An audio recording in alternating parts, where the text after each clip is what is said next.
When you imagine traveling or moving somewhere new, you might fantasize about the ways that it's going to make you happy, it's going to transform your life. Now, I've moved to new cities a couple times now. I moved to Seattle by myself in 2015. I moved to Austin, Texas about 3 summers ago. In between those periods, I did about 12 months of travel throughout Southeast Asia. And what I found is through each of these different adventures and moving to new places, kind of starting from scratch, I thought it would make me happy in a way. And candidly, it never did. Now it got me what I needed, and we could talk about that, but the process and the journey and the outcomes never looked exactly like I thought it would look. And I wanted to talk a little bit about that. I have a friend who's about to move to Austin, and it's been fun to see his process of determining why he wants to do it and what he hopes comes out of it. And in chatting with him, I've been thinking a lot about my journeys and wanted to articulate one thing for you if you're considering moving somewhere new, just something to consider, something to contemplate. And it's been one of the most important things that I've learned through my journey of moving to new places. To put it as simply as I can, there's a romantic idealization, speaking for myself, there's a romantic idealization that once I am in a new place and I'm surrounded by new people and a new environment, that somehow doing that is going to release me from certain constraints and limitations of my current situation.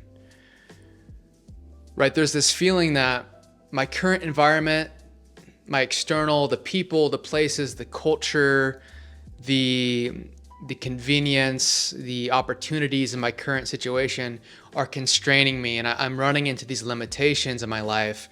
And in order to alleviate those limitations, if I go to this new place and remove all of this stuff, and I'm faced with this new environment, that those limitations are going to go away, and it's going to lead to more freedom for myself, whether that's, freedom to be authentic, freedom to be creative, freedom to connect and express myself and meet new people, freedom to be successful and, make money or develop a new skill, whatever the freedom might be.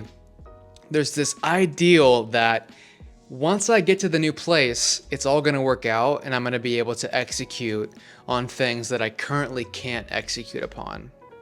And for myself, again, speaking from my experience, I have found that to be a fallacy for the most part. Moving somewhere new does not eliminate limitation, it reveals limitation. And I can say that from my own experience in both moves from Seattle to Austin, and even during my travel where I was kind of constantly landing somewhere new and kind of building from scratch. When you move somewhere new, your external changes, and that can be incredible. It can be really inspiring, and it can free you up in a way to act differently or to express in a more authentic way. It can create some space for you to move in a different way, right? Because there are undoubtedly some current state situations where either people from your past are kind of projecting upon you and they expect a certain thing of you, or you're just stuck in a routine and you're bored of it. Being somewhere new, it's going to create space. Okay, so I think that is true. And with that newfound space, what I've found is that the wall you end up running into is the wall of your own self-imposed limitations, right? There's going to be a wall that you hit that you discover is your own personal stuff. And that is difficult to accept. I moved to Austin and I thought a bunch of cool things would happen right away. Like my social life would explode and, I was living downtown, so I'd meet new people immediately and build an amazing social circle, basically seamlessly and without a bunch of effort. But what I found was that my current behaviors that I developed in environment A When I moved to environment B of Austin and I continued to live basically the same way that I did prior, I got the exact same outcomes, right? Being in a new city on its own, even being in one of the most social friendly cities on the planet, arguably the best place on the planet to build a social circle, dropping me into that city with my previous behavior set and mindset did not lead to different outcomes. Basically, in my first 6 months here, I was pretty sad and alone and didn't connect with very many people. And I made a whole video about that journey of transformation. But the point for this articulation is just to acknowledge that changing the external is not enough.